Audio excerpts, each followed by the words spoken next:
Welcome to Winchester Community Music School, a musical hub for high-quality music education and performance. I'm Lori Russell, the school's executive director, and we are delighted to present the Ally Project in our faculty concert series as our school celebrates its 40th anniversary.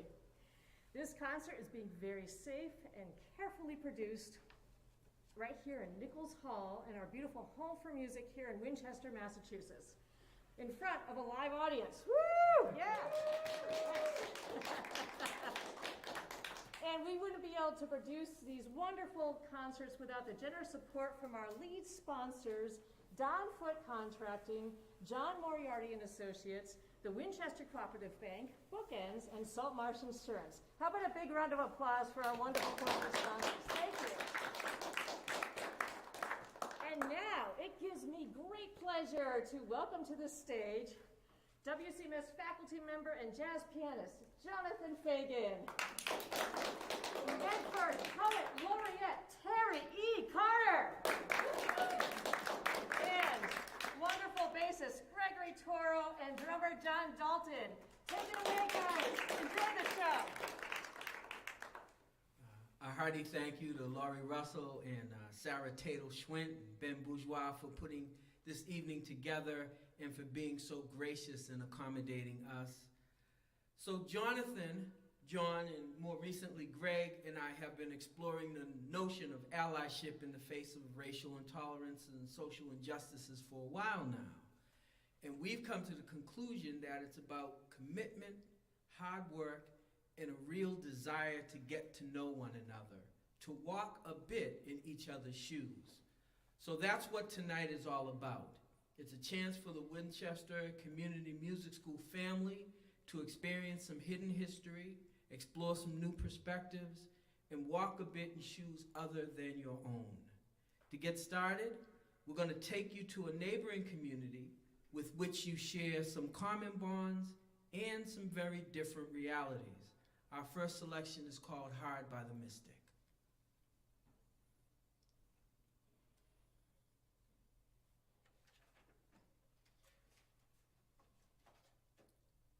They gave my people the lowlands, and not much of it. Just a few streets hard by the river. Banks turned a blind eye behind the red lines, and it wasn't about the money. Class was an irresistible force. Race was an immovable object.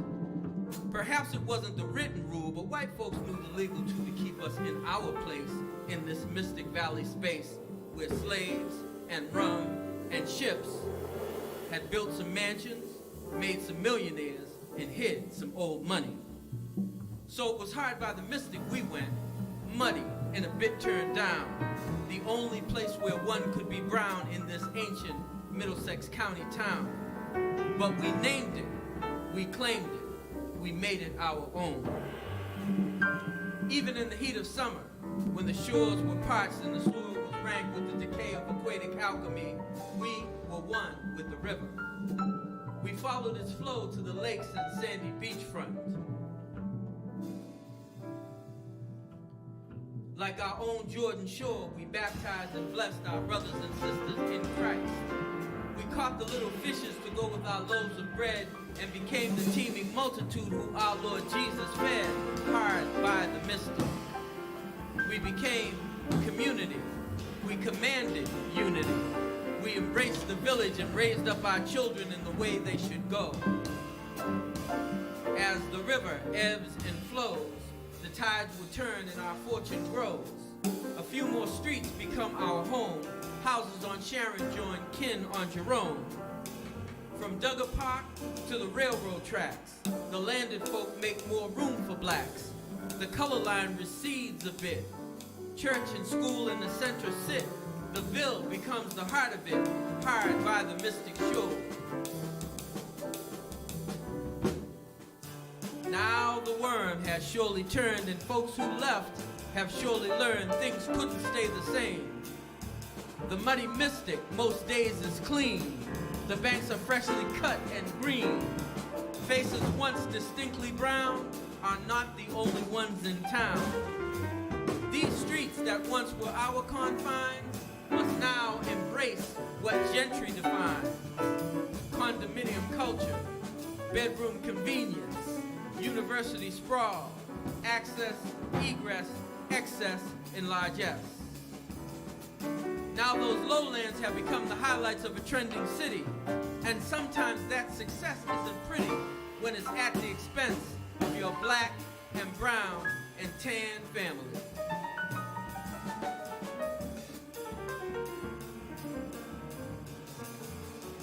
And yet, the river still turns and bends from where it begins to where it ends. The only place where one could be brown in this ancient Middlesex County town, where we named it and claimed it and made it our own.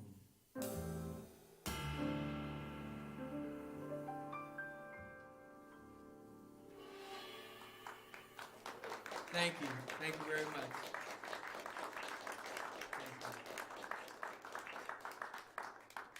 So in that West Medford neighborhood that we just showed you, there were a number of wonderful institutions, one of which was very near and dear to the kids that grew up on those historic streets. Here's a fun little piece about just such a place, and it's called The Little Store.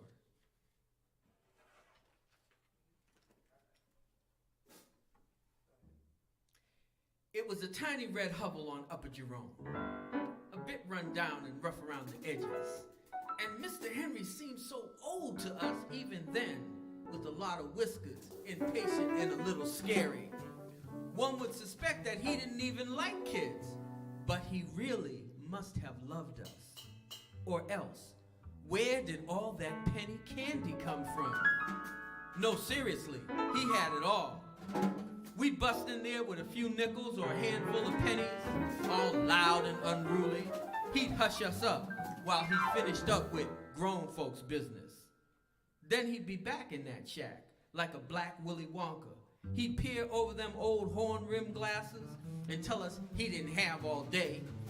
Then he'd blow open one of those small brown craft paper bags and get to stuffing while we were oohing and eyeing and huffing and puffing. See, Mr. Henry had all of the treats, all of our favorites, 100 great sweets.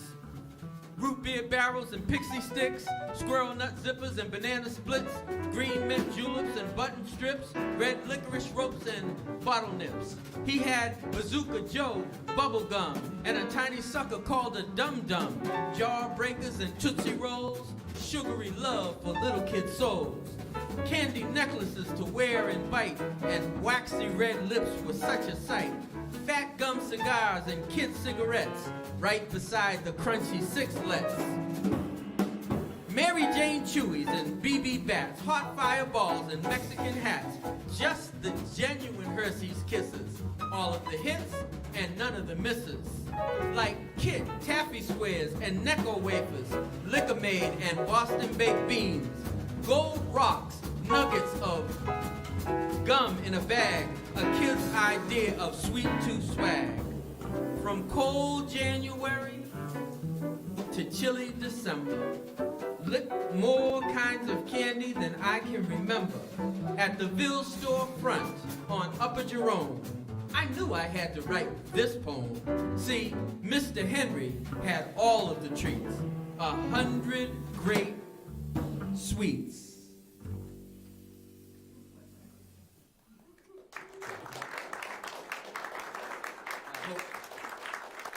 Hope you enjoyed that. Hope it took you back to your childhood just a little bit. So we love our children. That's global. No matter who we are or where we come from or what we believe, we want the best for them, and we want them to have a future that's better than the one we inherited from our forebears. The next composition explores that notion of passing along a heritage to the next generation. Have a listen to Legacy.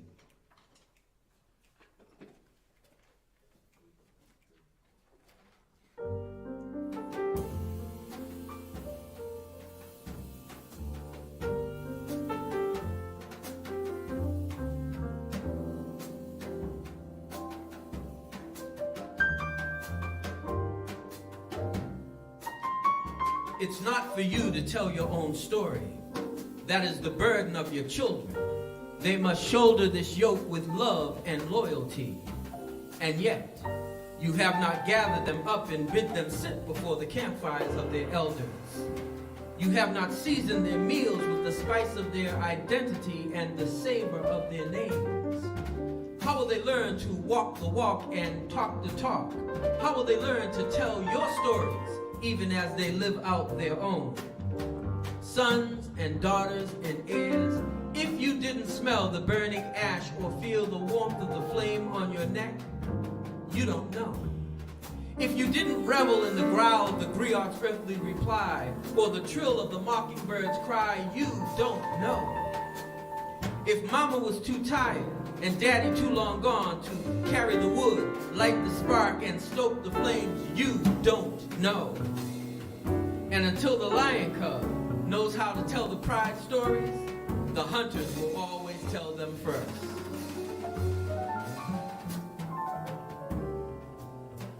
The good book says, train up the child in the way they should go. Will we let them depart from the community of faith and the city on a hill without the master's touch, without the oil of his anointing and his full measure of grace? Will we not show them Anansi's clever ways, Popo and Fifina's journey, Mufaro's beautiful daughters, the people who could fly, the wonders of Wakanda and Songololo's new tackies? The prophet says he will encourage fathers and their children to return, but how will they know the way home if no map charts the seas, measures the roads, cites the peaks and valleys, and names each forest despite the thickening trees? Will the burden of the elder stories be too heavy for the children?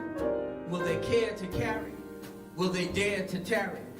Will they linger at the foot of the griot? Will they hunger for the wisdom of the sage?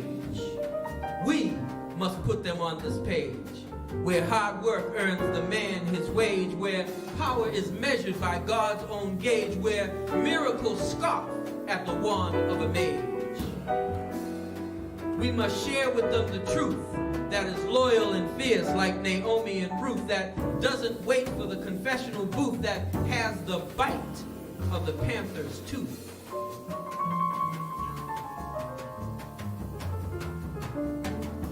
This is the gift of legacy, where a glorious past sets the captives free, and the candle's light beckons liberty. Sons and daughters and heirs, I bid you, sit before the campfires of your elders. Hear their stories, gather up their stones, and build up your strength. They will show you Anansi's clever ways, Popo and Fifina's journey, Mufaro's beautiful daughters, the people who could fly, the wonders of Wakanda and Songololo's new tackies. Soon, you will be the herald. Write these things down on the tablets of your spirit. Let them put a running in your feet. With each quickening step, you repel the arrows of the hunter. With the shield of abiding faith, you capture the flags of your enemies and gather up their spoils. You remain the lions of your pride, and your children will always have your tails as their bread.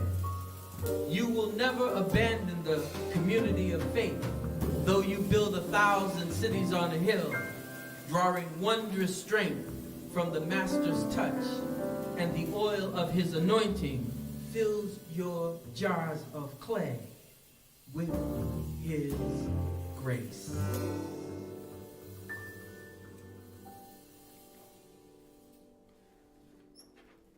Very good. Thank you.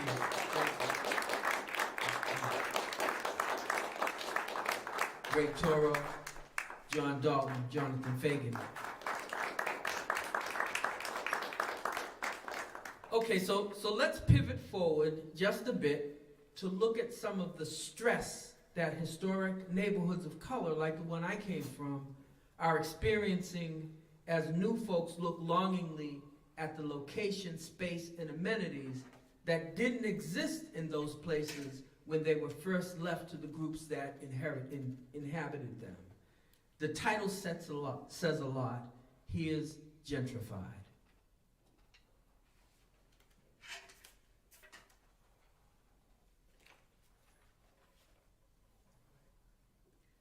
They talk about renovating, reimagining, and rehabilitating. They rave about new visions, new horizons, and new perspectives. They revel in bistros, boutiques, and boulangeries. They fairly skip to the subway stations. They bike on the painted pathways. They Uber and Lyft religiously. Everything's on trend and on point and au pair. They've codified the way they speak about what used to be urban blight, eyesores, drug dens, crack houses, tenements, and slums, the ghetto. They've modified the way they speak about what we now see. Makeovers, investment properties, B&Bs, brownstones, townhouses, condos, and co-ops. Everything's vintage, bohemian, artsy, and retro, with creative green spaces and lofted open places. Speculators bought lower than low, patiently waiting for the change, waiting for the junkies to move on, waiting for the squatters to give up, waiting for the black and the brown and the tan to fade. They waited for the graffiti to erode. They waited for the chain link to corrode. They waited for the families to implode. They waited for the prices to explode. They waited as they calculated. They waited as folks capitulated. They waited as folks evacuated. They waited as folks migrated. Then the realtors came and dispelled white folks' fears. The architects came and re-engineered. The designers came and changed the veneers. The builders came and the new folk cheered. Now they've moved closer to work in the city, to quartz countertops that made kitchens pretty, to charter schools, nannies and drivers, and bike frames made with carbon fibers, and Starbucks lattes, artisanal breads, and articulated sleep number beds. $2 million urban showplaces, and fewer black and brown faces. They showed us their heels when they took the white flight. Then they crept back in the dead of night. With fat bank accounts, they were IPO wealthy. Their move to displace was measured and stealthy. All of the potholes now smoothly paved over. Brown folks got schooled like a curry crossover. White folks doing a long-term sleepover. Exclusive, obtrusive, extreme home makeover. With a spoonful of sugar, they took all the clover. Changing the context of neighborhood with subway tile and exotic wood. Harlem, Detroit, and Chicago Southside. Boston South End surely gentrified. Emptied the church, emptied the steeple. Now it's a spot for the chai drinking people. Took down the poles and the basketball hoops. Now it's a park for the dog walking troops. No more rec and community center, but a new parking lot for the monthly renter.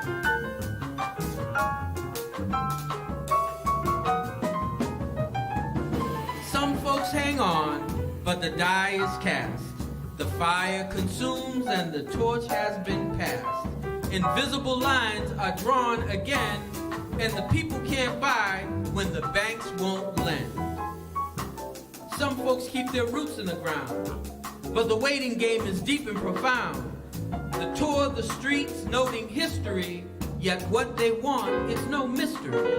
Harlem, Detroit, and Chicago's Southside, a reoccupation is being applied to model cities that trickle down, no longer suited to black and brown.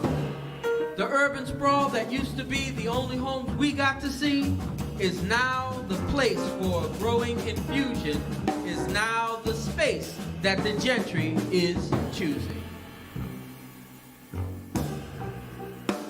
Low-rise projects slowly yield to equity building leases sealed to folks who came from far afield, who won the fight when the poor folk appealed to lawyers and doctors and high-tech heroes with trust funds won and head fund zeros. No preserving community, no real thought of legacy. A small plaque here, a street sign there. Nothing that bronzes the atmosphere. Oakland, Brooklyn, and New Orleans, all made targets by whites with means. Even in venerable Chocolate City, the news in the district inspires some pity.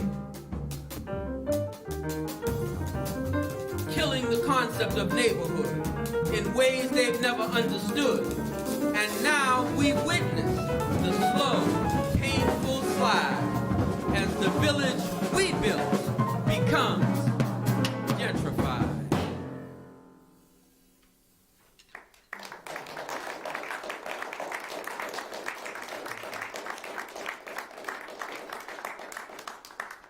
So Jonathan convened, and some other folks convened the first annual Medford Jazz Festival last year, John? Last year? The year before last. It's 2 years because of COVID. Yeah, so 2 years ago, and we'll get back to it for sure. In any case, we love jazz, you know, all of us, we're jazz heads. And I know some of you folks in here probably are too. One of the great signature tunes in the jazz canon is a Nat Simon tune by the name of Poinciana, which was made pretty famous by a pianist by the name of Ahmad Jamal. So this is our take on Poinciana. It's called Reprise for Poinciana.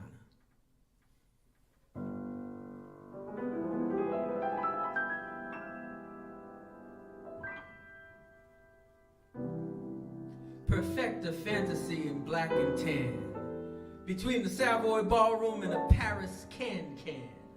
The kind of blue that doesn't get you down, it rather has you twirling round and round and round. Kind of blue, but not really.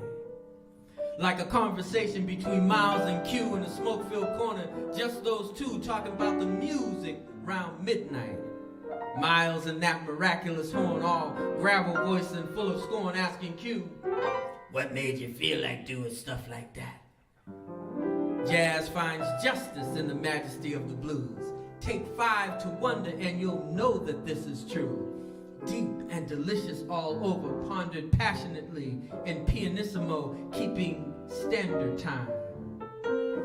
Duke's Mood Indigo, Joe Sample's Rainbow Seeker, Errol Garner's Misty, or Worship in the style of G. You know the melody, songs you just can't get out of your head, kind of blue, but not really. Just like the woman whose name you call as the autumn leaves begin to fall, or maybe like the melody by Ahmad Jamal, Poinciana. Last days of sun and sand and sea, you and your love and the music made 3. A lyric so familiar, a song so sweet, new tear stains on every page, a bit of your heart in a crystal cage, kind of blue, but not really. You'll remember her most round midnight, Poinciana, fragrant, fresh wind, recollections, a song reprise, summer breeze makes me feel fine, blowing through the jasmine in my mind. Miles and Q in that smoke-filled corner, talking about taking the A train, going up to Small's Paradise. Sassy's gonna be scatting and Hawk's Band is in town, doing jazz some real justice. Marvelous, majestic, and kind of blue, but not really. You'll remember her most round midnight. Poinciana, pungent rose petal pictures, a song reprise. The first time ever I saw your face, I thought the sun rose in your eyes. Fantasy perfected in cocoa and cream, Harlem Nights and a Moulin Rouge daydream. The kind of blue that fills your soul, engulfs your spirit, and makes you whole. My Poinciana, I'll remember you most round midnight. Fragrant fragments of love's fulfillment, kind of blue, but not really. Your song, Reprise. Till you come back to me, that's what I'm gonna do. Poinciana, my Poinciana.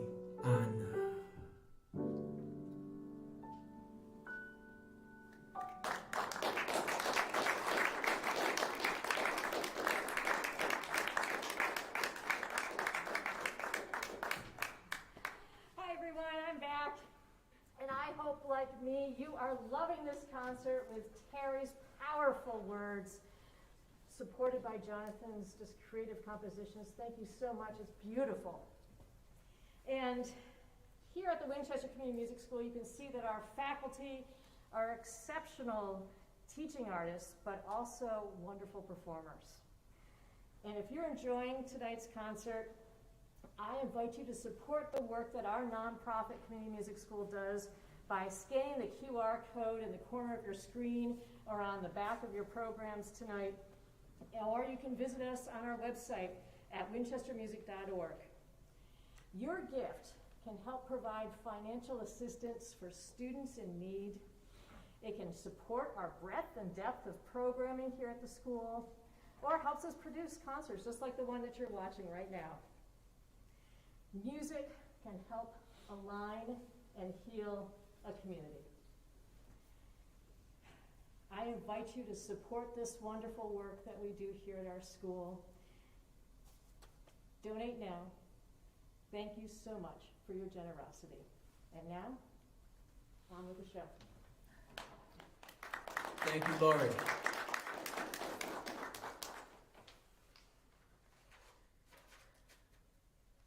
All right. So we're back, and we want to continue in that jazzy vein with another reimagining of a classic tune by the sax colossus, John Coltrane. This piece is called Reprise for Naima, and this composition is adapted by John Fagan.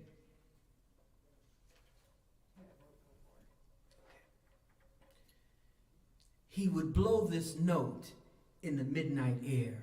Aloft in the ether, it floats out there. Staccato cadence sets a mood of bluesy lyrical attitude. Improvisational mystery like Monk's piano epistrophe or Miles' tone poem in a silent way, and Flanagan's piece at the end of the day. Syncopated in sharp, bright tone, a countdown to stardust, a twilight zone, like a blue train running against the night, setting the pace, then out of sight. With Hartman crooning or bags on vibes, trios, duets, quartets, and tribes, the blues, the ballads, the avant-garde, incredibly gorgeous, impossibly hard. Giant steps move us miles ahead. Cooking up bop for Harlem street cred. Melody's hands to the harmony wed. Piano's lullaby fresh in the bed. Rhythm rocks where the drummer led. Rhythm rolls where the bass man's fed. Rhythm birthed what the saxophone bred. Rhythm heard what the master said. How could he make the bitter taste sweeter? How could a tortured soul delete her? How could mellowed scotch be neater? How could the smoke from each cigarette create blue notes that cast the sweat, create blue beads of cascading sweat, create blue haze that confounds regret, create blue nights we can't forget? Coltrane's notes are a crystal scale, a velvety scream in the urban travail, a heavenly riff of a love supreme, the pungent whiff of a lover's dream. Coltrane's notes are a cozy romance, the breezy bounce of a bop in a dance, the languid lilt of Stray's lush life, the cadence cut by the artist's knife. Coltrane's notes are a standard refined, like gold in a pan or gemstones mined, the sparkling glow of a hopeful dream, hot black coffee with a hint of cream. Coltrane's notes are Naima's reprise, like madness that brings a man to his knees, or sadness that comes when lovers part, the gladness removed from the balladier's heart. A tight arrangement cuts the gloom. The melody says that love's in bloom. The harmony spirit engulfs the room. The bride says yes to her lyrical groove. The groove and the beat then jump the broom. The kick drum resounds with a sonic boom. And genius is birthed in a soul-filled womb. Musical mythology mocks a twisted path the hero walks. With shield and sword the hero stalks. The temptress shakes her twisted locks. Medusa snakes, his vision shocks. Holds up the mirror to stony blocks. The harp and the horn melt icy rocks. Serpents retreat and symphony knocks. Love's door opens as lyric talks. Coltrane's notes are a roller coaster, a hallelujah and a paternoster. The glorious jolt of the maestro's hand, the saxophone titan is in command. Coltrane's notes are a crazy rhythm, the squawks of chords and playful schism, the frenetic pace of Mr. PC, the coolest round midnight will ever be. Coltrane's notes are genius refined, like gold in a pan or gemstones mined, the sparkling glow of a hopeful dream, hot black coffee with a hint of cream. Coltrane's notes are Naima's reprise, like madness that brings a man to his knees, or sadness that comes when lovers part, then gladness revived by the balladier's heart.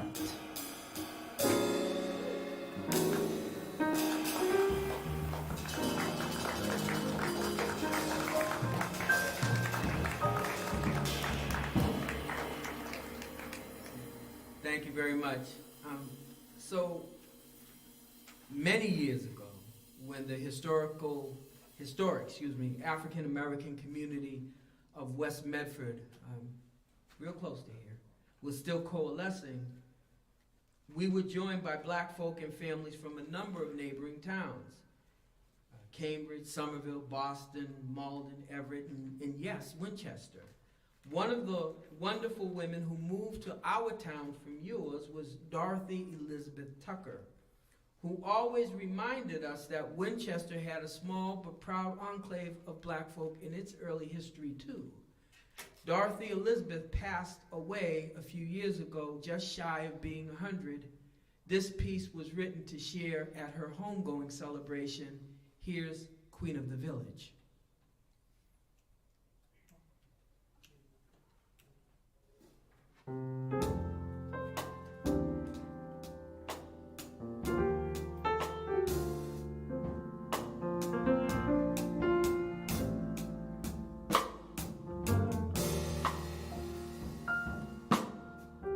We didn't always do the things you wanted us to do. We couldn't always know the things that you already knew. And when we couldn't find the key to unlock every riddle, you found us each a starting place, a finish, and a middle. You very rarely chastised us, except to make us stronger. You taught us each and every day to make our dreams last longer. You taught us each our history with questions we should ponder. You made us seek the mystery that waits over yonder. No one danced the way you could beyond the reach of 90.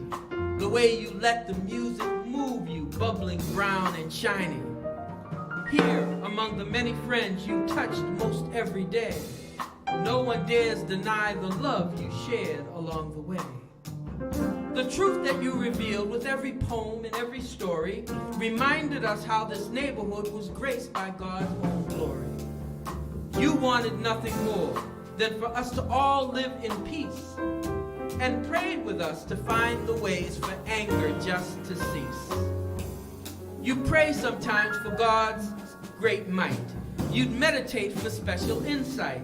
You'd say a little pleasing rhyme, perhaps you'd sing a song. You'd lead us in a rhythmic chant and shepherd us along. You gave yourself so freely to the center and the church. We knew just where to find you, we seldom had to search. This place we call the Ville shall ever be in your great debt. It's something that we know that we must repay and not forget. You hurried at times, but you very rarely rushed. You saw the rose's beauty in each petal that you touched. Every friend's affection was reflected when you blushed. Every baby's blessing was commended when you gushed. Every heart enlightened and never a spirit crushed. You loved yourself, but rightly and not in selfish vein. You loved what you created, but didn't begrudge the pain. You loved God's purpose in you and danced in his sweet reign. You loved God's purpose for you and the queenship of your reign. Your life was like a sermon, so you didn't have to preach. Your life was like a lesson that your children watched you teach. Your praise was for all seasons, well beyond what others reach. Your ministry was grace and love, so much kindness in your speech. You vaulted, oh so lightly, over barriers of race. You held your friends so tightly that each knew their special place. You never let your dignity be challenged by deflators. Your sharing of the Trinity confounded all the haters. We marvel now in your retreat at stars you kissed in passing. All the cords you braided with the threads you were amassing. Now we know the tapestry is fine beyond surpassing. Now we see you strut beyond all demons and harassing. Few have run this marathon as gracefully as you. Few have been so loving, so forgiving, and so true. Few have weathered all the seasons that your life has seen. Now they understand the reason why we call you queen. You learned to be alone, but never ever were you lonely. You couldn't be distracted by the trickster or the phony. You went before your children when the road was rough and stony. In every confrontation, you revealed your testimony. We'll try our best to dance to our own song as memories prevail. We'll try our best to move to every little detail. We'll recollect the harmony you taught with your travail and love each day we spent with you along life's winding trail. We'll do our best to get back up, even if we fall, and learn to listen to your spirit's voice every time you call. We'll learn the Waltz of Unity you choreograph for all, and then we'll dance together at Queen Dorothy Tucker's ball. Yes, then we'll dance together at Queen Dorothy Tucker's ball.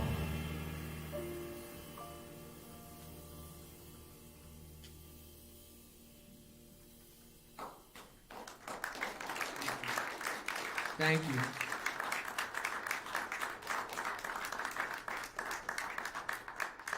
So as allies, Jonathan, myself, and our bandmates Greg and John have explored some difficult realities together. We're going to take you to a few of those places, and I will freely admit that they may be a bit uncomfortable. The discomfort is part of how we get to a healthier conversation about how we're going to get to a better version of the American story. This piece is called Microaggressions.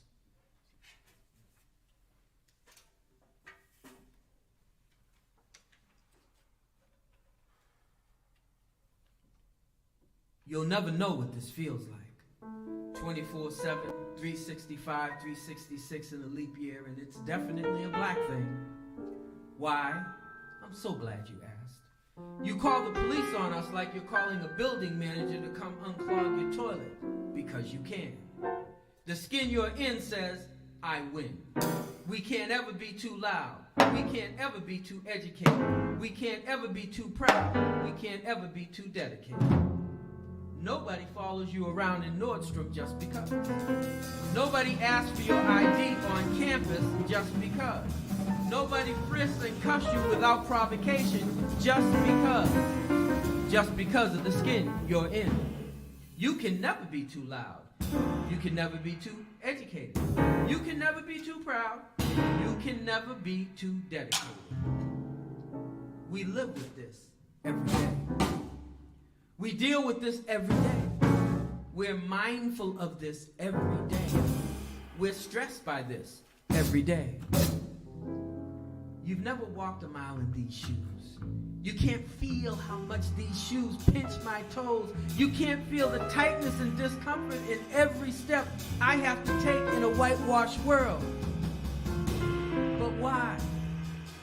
Why does it take 26 bullets to subdue a black boy with his back turned and no weapon save a cell phone? Why do major corporations like Unilever, H&M, and Heineken perpetuate racial stereotypes with tone-deaf advertising on the regular? Why does a sitting POTUS think it's okay to call the country where my people came from home? Why does a black child in grade school get put out of class for the same type of horseplay, or youthful obstinance, or mild assertiveness that gets his white classmates a simple, "Johnny, behave yourself"? You don't know how it feels to see the smiling faces of rednecks and Klansmen, Klanswomen, and Klans kids standing hundreds deep in a field while the charred body of a black boy is dangled from the noose of an ancient oak tree. Perhaps the Jew does, when he sees the image of naked bodies piled in the rigors of death at Auschwitz or Dachau. Perhaps the native Apache or Cherokee does when she sees the grainy illustrations of the forced death marches of her ancestors across the Trail of Tears. Perhaps the Japanese immigrant does when he remembers the barbed wire perimeters and horse stables converted to living quarters for the forced internment of potential enemy agents. But you, heir to Anglo-Euro spoils of colonial conquest and systemic privilege, do not have radar for this, do not have a frame of reference for this, do not have an appreciation for this. You do not have the emotional intelligence for these little hurts of the heart, bee stings to the brain, sucker punches to the soul, spilled milk of the spirit. You say, it's nothing we think you should cry over, even as you watch us sometimes die over these microaggressions, these race-fueled transgressions, this constant procession of slings and arrows that seldom miss their target when the bullseye is black like me.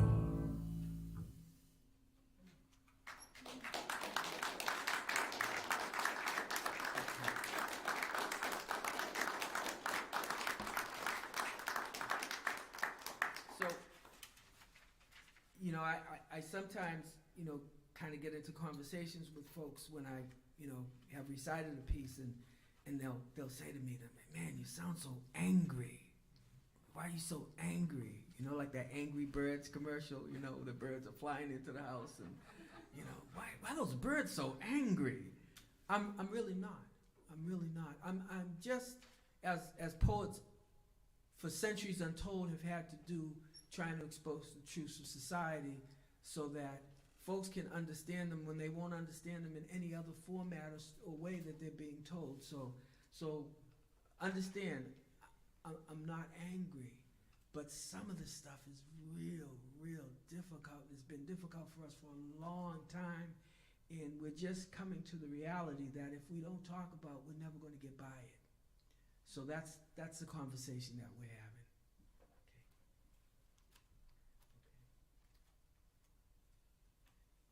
So we're going to do a piece called The Fog of War. And you're going to think that I'm angry again for even longer. But I'm not. I'm being real so that we can engage in real solutions to the problems that we face as a people. Fog of War.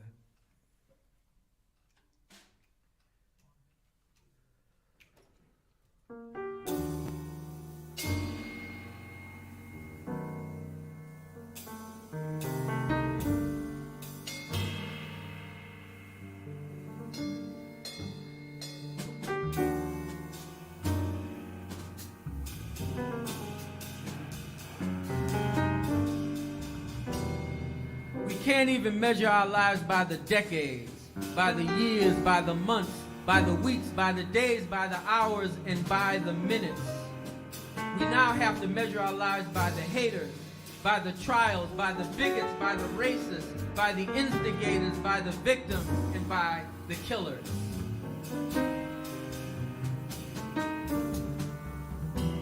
America's heading for such a great wreck. When did these hearts come into the deck? People are shouting, yo, what the heck? Why does the knee have to crush the neck? Who do peace officers serve and protect? Why is there such abuse and neglect? Who closed the door to the word respect? What kind of change can our protests affect? What righteous God would refuse to object? What kind of world can our children expect?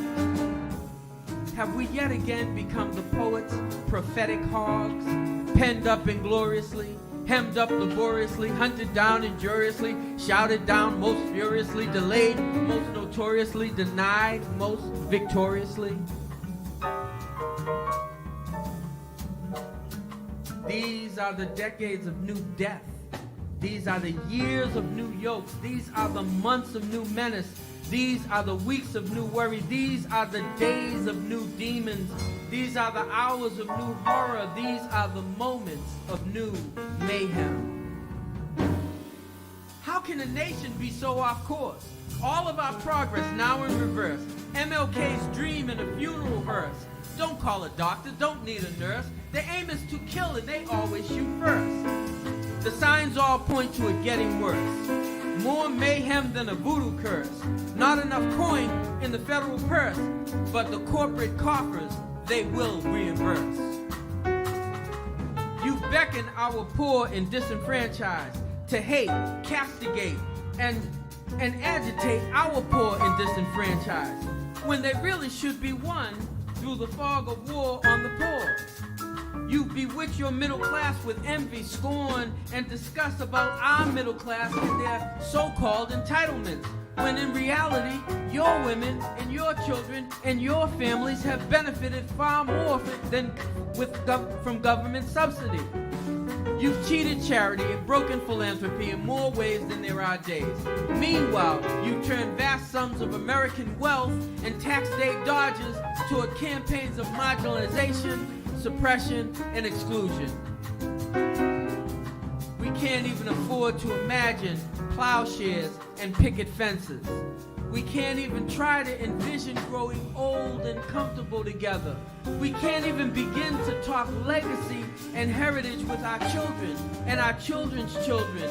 You've so completely enveloped us in the smoke of urban flames and the fog of war. There you stand, race-proud and irritated, ready to shoot at the melanated. Cul-de-sacs are closed and gated, targets are quiet and traps fully baited. Military ordnance incorporated, young black lives expiration dated. How are these lives so worthlessly rated? To the killing fields we're now relegated. Why is our future so painfully faded? Martin's not coming back through that door.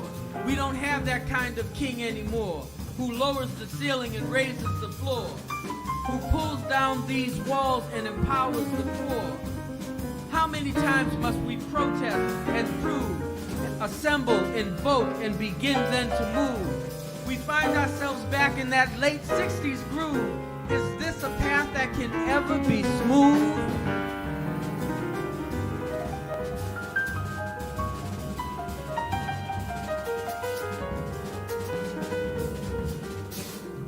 We can't even measure our lives by the decades, by the years, by the months, by the weeks, by the days, by the hours, or by the minutes. We now have to measure our lives by the militias and the minions, by the instigators and the insurrectionists, by the bump stocks and black talon bullets, by the ones in fatigues and flak jackets, by the ones in riot gear and advancing blue lines, by the ones wrapped in Confederate flags, by the ones in business suits and golf pants, by the ones on Stormfront and 14 Words Press. Through the fog of war, we see a different America, a scabrous blight on the amber waves, the the purple mountains reduced to rubble, the lady in the harbor cuffed and muzzled, the beacon in the bay gone dark and silent, red blood flowing in the streets, blue lines bracing for the looters and cheats, white cloth cut into peaked hoods and sheets. You've enslaved our people for doleful decades. You've endangered our people for dangerous years. You've entangled our people for monstrous months. You've ensnared our people for woeful weeks. You've encroached on our people for disastrous days. You've envied our people for hateful hours. You've endured our people for measured minutes. You would again consign us to the ash heap of history. You would again declare us 3/5 of a man. You would again make us those hunted hogs. You would again confine us to cabin and field. You would forever fly your banners of disdain over us. You would forever deny our achievements and contributions. You would forever incarcerate and disappear us. You would forever avow that our lives don't matter. These are the decades of new death. These are the years of new yokes. These are the months of new menace. These are the weeks of new worry. These are the days of new demons. These are the hours of new horror. These are the moments of new mayhem.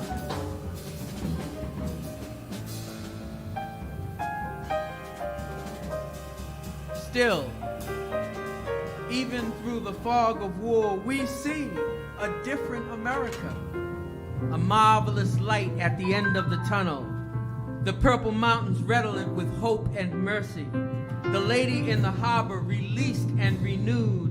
The beacon in the bay beckoning the lost, the stolen, and the strayed.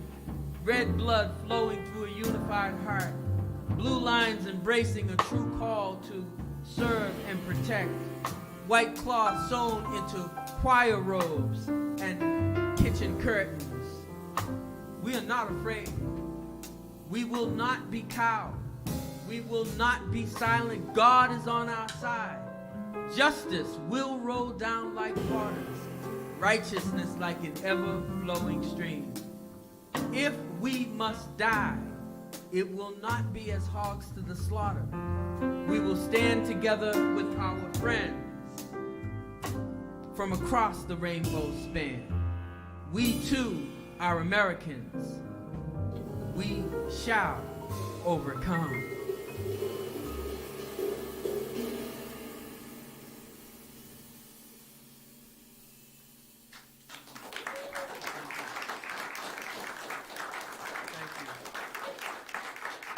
Thank you very much.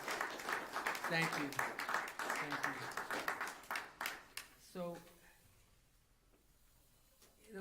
unless you let me pull it up so I can say it right. I read it down because this head don't hold facts no more. But unless you are native to this land, I mean First Nations native, Nipmuc, Wampanoag, Mohican, and Narragansett, you and or your ancestors came here as immigrants in search of a better life. The next piece is about the modern day experience of new Americans trying to realize that same American dream. It's called Beloved Country.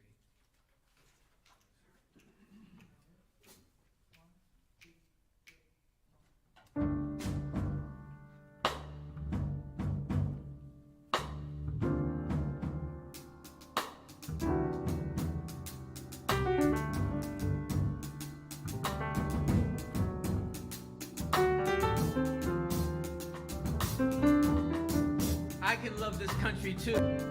I didn't have to be born on these bonny shores.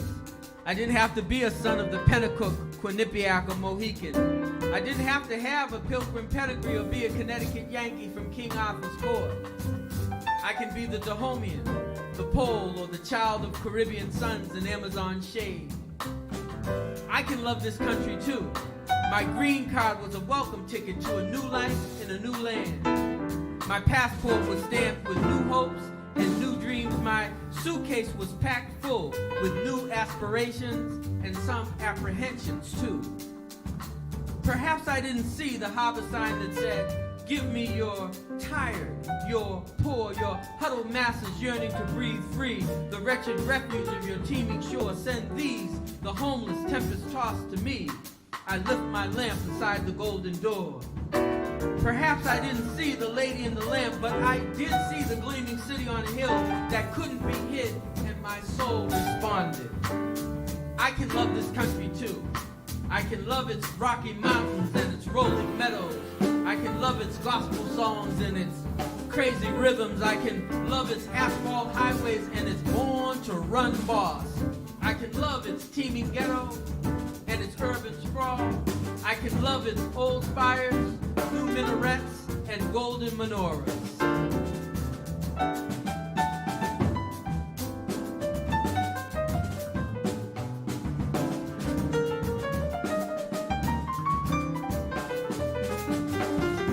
But can America love me too?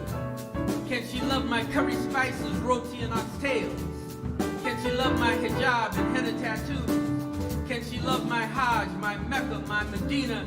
Can she love my Cinco de Mayo and my Dia de los Muertos? Can she love my kente cloth, dreads, twists, and locks?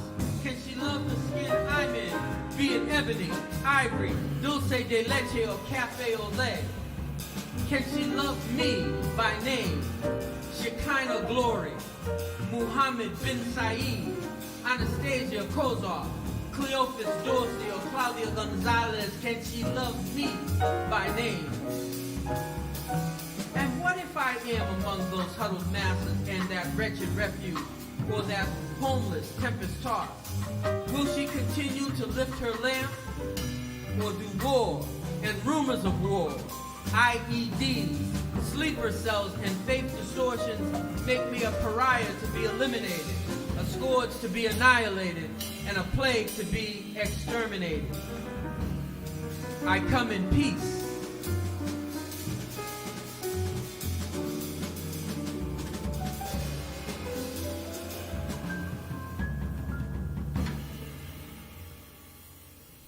I love this country too. I love its boundless opportunity. I love its generosity of spirit. I love the audacity of its hope. I love its rolling meadows and its joyful songs. I love its asphalt highways and its little red Corvette. I love its teeming ghetto and its urban sprawl. I love its old spires, new minarets, and golden menorahs. I come in peace, and I love America too.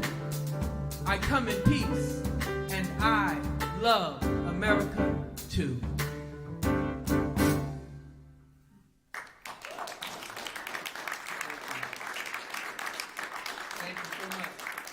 Thank you so much. Thank you so much. Johnny Dalton, Greg Toro, Jonathan Fagan, and I'm Terry Carter.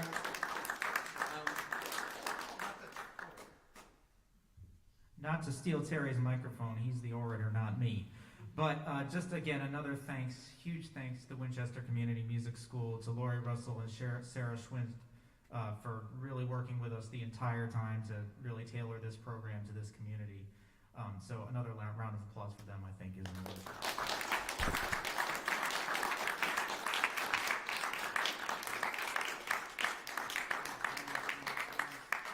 It's a little scary when your pianist starts reading your mind. Okay, so from the outset of this evening, we've been looking to establish connections among our communities that come together in this Mystic Valley region. Our last reflection is a musical essay of one overarching element of that connection, the Mystic River. So have a final listen to A River Runs Through It.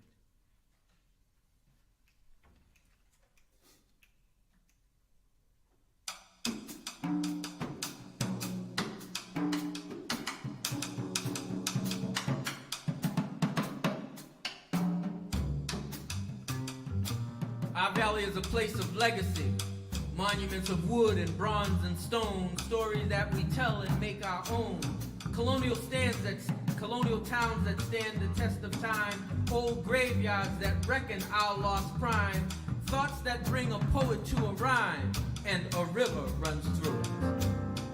Our valley is a place of history, heroes that fought in foreign wars, Army, Navy, Air Force, and the Corps, pride and service that extends their tours, courage seeping, sweating through their pores, death and loss that bravery ignores, and a river runs through it. Our valley is a place of misery, native kindness lost in exploitation, liberties for some through subjugation, faith distortions used to build a nation, confinement to the distant reservation, hopeful spirits lost at every station, museum cases filled with infiltration, and a river runs through it. Our valley is a place of shame, treaties that were violated, tribes that were decimated, disease that was initiated, environment that was devastated, trust that was annihilated, greed that is still celebrated, and a river runs through it.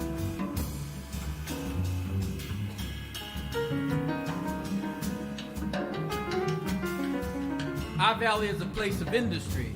Iron was smelted, tallow was melted, ships were built, frames were gilt, leather was tanned, bridges were spanned, fabric was dyed, fish was fried, rum was distilled, barrels were filled, glass was blown, crops were grown, metal was stamped, soldiers encamped, milk was homogenized, pasteurized, and fortified, and a river runs through it.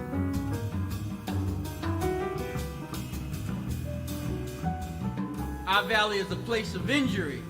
Lies were told as papers passed. Covenants never intended to last. Stolen lands, great wealth amassed.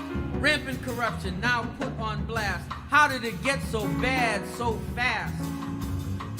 There's silent guilt that sanitizes. Race unrest that paralyzes. Black lives trying to matter. Brown skin made to scatter. Red blood spilt and splattered. Homes that only sell to some. Banks don't lend to everyone. Police don't look to serve and protect. Fear and loathing breed disrespect, and a river runs through it. Our valley is still a place of denial, for graves undug to drive a pile, for landed gentry remaining on trial, for sins committed in the church's aisle, and failure to turn equality's dial, for actions thought both vain and vile. No small amount of desecration, where progress interred the bones of First Nation, with never a notion toward real preservation and a headlong rush toward contamination. Where is Missatuck's compensation? Are bluebacks and herring a standing ovation? The watchers gather around the formation, and a river runs through it.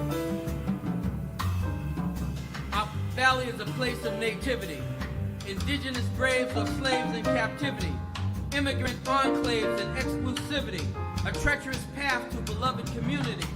Each clan wears a kindred face, covets a homeland's warm embrace, competing gospels of time and space, every religion and every race, tribal spirits of fire and ice, 1,000 types of beans and rice, and a river runs through it. Our valley is a place of fertility, verdant shores by the sandy beaches. Nature grows when the soul beseeches. Ash and elm and maple preaches, from silent spring to the epic speeches. Yet poison into the soil leaches, open wounds and ugly breaches. We've yet to learn what nature teaches, and a river runs through it. Our valley is a tapestry, threads of every color and shade, stripes for every soul displayed, winter and spring, summer and fall, translucent rain that showers all, rainbows await the heart's desire, together we face the cleansing fire, families growing strong with resilience, schools invest in each child's brilliance, God's design puts the scales in balance, each one brings their gifts and talents, neighborhoods embrace a common will. Despite the screaming fool on the hill, poems are written that resonate still, and a river runs through it. Our valley is a place of revolution, where new voices seek a new solution that doesn't begin with a cash contribution, that doesn't end with filth and pollution, voices that hush when justice calls and push when progress slowly crawls, presenting new and clear demands with concrete 10-year master plans, and a river runs through it.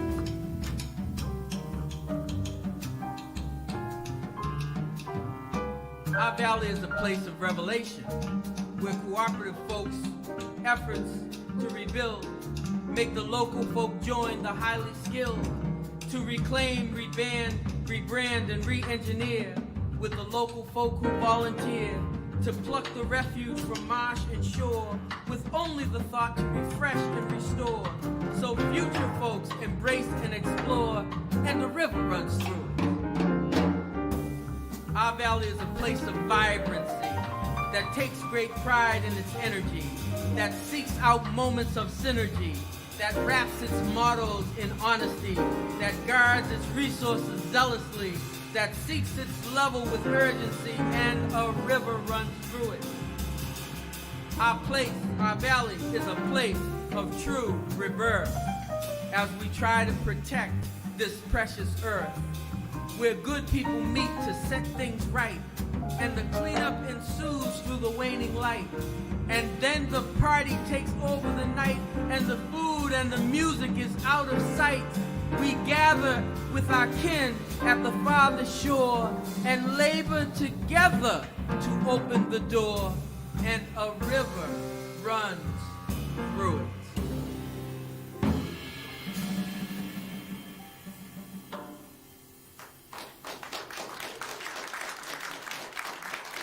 Thank you so much.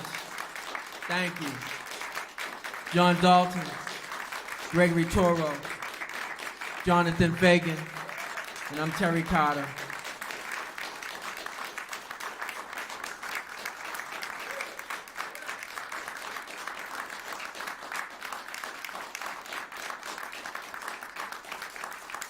So we want to thank you, obviously, for joining us live here at WCMS or out there on YouTube and Facebook. We hope you enjoyed what we've shared. I want to personally thank Jonathan Fagan for making this connection. I want to thank John Dalton and Greg Toro for sharing their immense talents and affinity for the work. And I want to thank the principals and staff of Winchester Community Music School for such a welcoming time, such just a nice place to be, a nice place for us to rehearse and get our stuff together so we could present tonight without tripping all over our own feet. So thank you very much for being a gracious and wonderful audience, and I hope you have a wonderful and a safe night.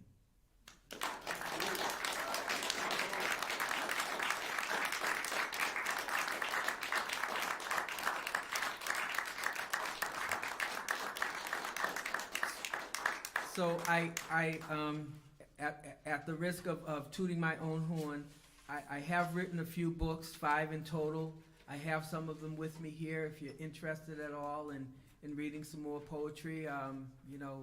April will be next poetry month. Why wait till then? It's February, it's Black History Month. There's a whole bunch of Black history in those books, I guarantee you.